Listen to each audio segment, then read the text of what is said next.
Bleeding per rectum ಅಂದರೆ ಗುದದ್ವಾರದಲ್ಲಿ ರಕ್ತಸ್ರಾವ ಆಗೋದು ಅತ್ಯಂತ ಸಾಮಾನ್ಯ ಕಾಯಿಲೆ.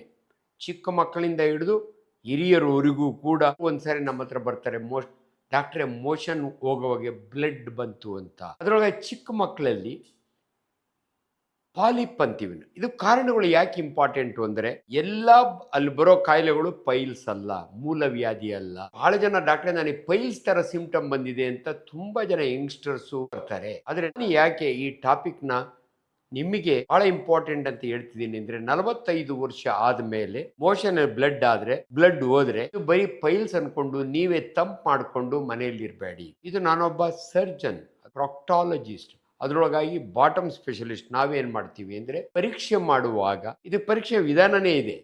ಬ್ಲಡ್ ಬಂದಾಗೆ ಪರ್ ರೆಕ್ಟಲ್ ಎಕ್ಸಾಮಿನೇಷನ್ ಅಂತೀವಿ ನಾವು, ಡಿಜಿಟಲ್ ರೆಕ್ಟಲ್ DRE ಅಂತೀವಿ. ಇದನ್ನ ಒಬ್ಬ ಸರ್ಜನ್ ಅಷ್ಟೇ ಮಾಡೋಕ್ಕಾಗೋದು, ನಿಮ್ಮ ಫ್ಯಾಮಿಲಿ ಡಾಕ್ಟರ್ ಮಾಡೋಕ್ಕಾಗಲ್ಲ. ಅದರೊಳಗಾಗಿ ಮಕ್ಕಳದ್ದು ನಾನು ಹೇಳಿ ಮುಗಿಸ್ತೀನಿ. ನಿಮ್ಮ ಮಗ ಏನಾದರೂ ಮೋಷನಿಗೆ ಕೂತಾಗಿ ಏನೋ ಕೆಂಪು ಈಚಿಗೆ ಬರುತ್ತೆ, ಸ್ವಲ್ಪ ಬ್ಲಡ್ ಬರುತ್ತೆ, 1 or 2 ಥ್ರಟ್, ಮತ್ತೆ ಅದು ಒಳಗೆ ಹೋಗುತ್ತೆ ಅಂದ್ರೆ ಪಾಲಿಪ್ ಅಂತೀವಿ ನಾವು. ಈ ಪಾಲಿಪ್ ಅಂದ್ರೆ ಕರಳಿಗೆ ಅಂಟುಕೊಂಡಂತ ಒಂದು ಗುಳ್ಳೆ ತರ ಇರುತ್ತೆ, ಅದಕ್ಕೊಂದು ಸ್ಟಾಕ್ ಇರುತ್ತೆ. ಇದನ್ನ ನಾವು ಪೇಷಂಟ್ ಕರ್ಕೊಂಡ್ಬಂದಾಗ ಅದು ಒಳಗಡೆನೆ ಇದ್ರೆ ನಾವು ಒಂದು ಡಿಜಿಟಲ್ ಎಕ್ಸಾಮಿನೇಷನ್ ಮಾಡ್ತೀವಿ. ನನ್ನ ಗ್ಲೌಸ್ ಹಾಕೊಂಡ್ರೆ ಫಿಂಗರ್ ನ ಏನಲ್ ಕೆನಾಲ್ ಗುದದ್ವಾರದೊಳಗೆ ಒಳಗಡೆ ಜೆಂಟ್ಲಿ ಫೀಲ್ ಮಾಡಿದ್ರೆ ನನಗೆ ಸಿಗುತ್ತೆ. ಅದನ್ನ ಈಚೆ ಡೆಲಿವರಿ ಮಾಡಿ ಕ್ಲ್ಯಾಂಪ್ ಹಾಕಿ ಕಟ್ ಮಾಡಿ ತೆಗೆದು ಬಿಡ್ತೀನಿ. ಮಗು ಮಾಡಲಿಲ್ಲ, ಯಾಕೋ ಇದು ಸಿಕ್ಲಿಲ್ಲ ಅಂದ್ರೆ ಜನರಲ್ ಅನಸ್ತೇಷಿಯಾ ಕೊಟ್ಟು ಈಸಿ. ಈ ಪಾಲಿಪ್ಗಳು ಕೆಲವು ಸಮಯ ಕೋಲಾನ್ ತುಂಬಾ ಇರ್ತವೆ, ಕೊಲನೋಸ್ಕೋಪಿ ಮಾಡಿ ನೋಡಬೇಕು. ಮಕ್ಕಳಲ್ಲಿ ರೆಕ್ಟಲ್ ಪಾಲಿಪ್ ಅಂತೀವಿ ನಾವು. ಇನ್ ಕೆಲವು ಮಕ್ಕಳಲ್ಲಿ ತಂದೆ ತಾಯಿ ಹೇಳ್ತಾರೆ ಮಗು ಮೋಷನಿಗೆ ಕೂತಾಗ ಕೆಂಪಿಗೆ ಪೂರ್ತಿ ಈಚೆ ಬರುತ್ತೆ, ಟೊಮೊಟೊ ತರ ಬರುತ್ತೆ, ಇದನ್ನ ಗೂದೆ ರೋಗ ಅಂತಾರೆ ಹಳ್ಳಿ ಕಡೆ. ನಮ್ಮಲ್ಲಿ ಪ್ರೊಲ್ಯಾಪ್ಸ್ ಆಫ್ ದಿ ರೆಕ್ಟಮ್ ಅಂತೀವಿ. ನಿಮ್ಗೆ ಹಳ್ಳಿ ಕಡೆಯವರಿಗೆ ತಿಪ್ಪೆ ಟೊಮೊಟೊ ಬೆಳೆಯುತ್ತೆ, ಗೂದೆ ಟೊಮೊಟೊ ಅಂತಾರೆ ಅದನ್ನ. ಅದ್ರ ಶೇಪ್ ಇದಕ್ಕಿರೋದಕ್ಕೆ ಇದಕ್ಕೆ ಗೂದೆ ರೋಗ ಅಂತಾರೆ ಹಳ್ಳಿ ಕಡೆ. ಇದು ಪಾರ್ಷಿಯಲ್ ಇರುತ್ತೆ, ಇಲ್ಲದ್ರೆ ಕಂಪ್ಲೀಟ್ ಇರುತ್ತೆ.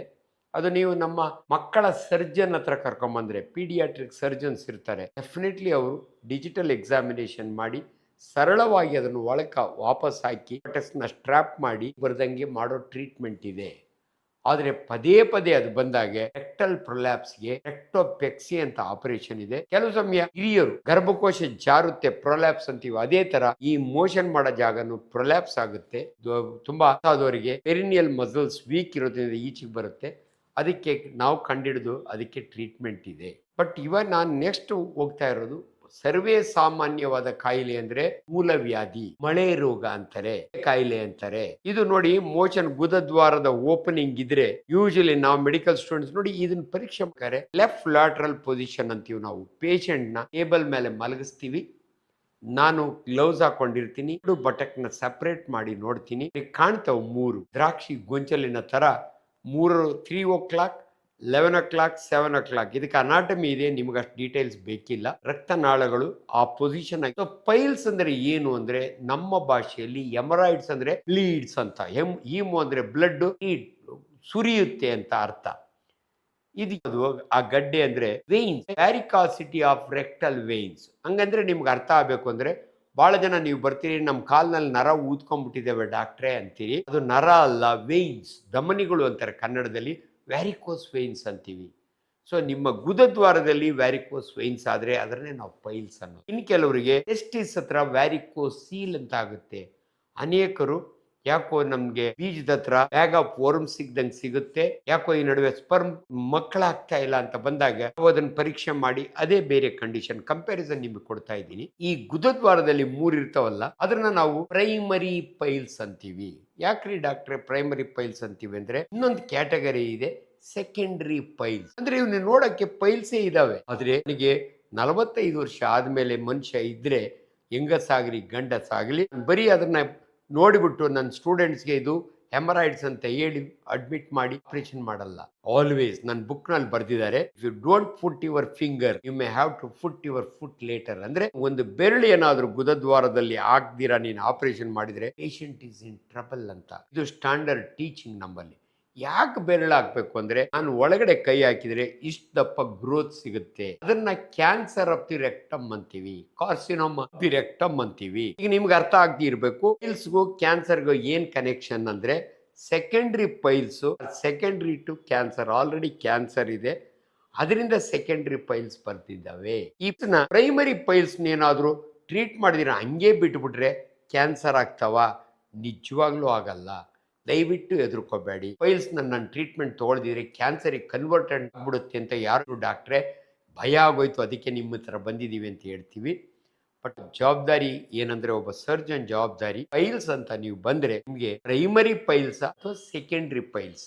ಯಾಕಂದ್ರೆ ಸೆಕೆಂಡ್ರಿ ಪೈಲ್ಸ್ ಆದರೆ ಪೈಲ್ಸ್ಗಿಂತಲೂ ಇಂಪಾರ್ಟೆಂಟು ಕ್ಯಾನ್ಸರಿ ಟ್ರೀಟ್ಮೆಂಟು. ಅದಕ್ಕೆ ಸೆಪರೇಟ್ ಟ್ರೀಟ್ಮೆಂಟ್ ಇದೆ. ಕ್ಯಾನ್ಸರ್ ರೆಕ್ಟಮ್ಗೆ ಬೇರೆ ಬೇರೆ ಟ್ರೀಟ್ಮೆಂಟ್ಗಳಿದಾವೆ, ಅದ್ರ ಬಗ್ಗೆ ಇವಾಗ ಹೆಚ್ಚಿಗೆ ಬೇಡ.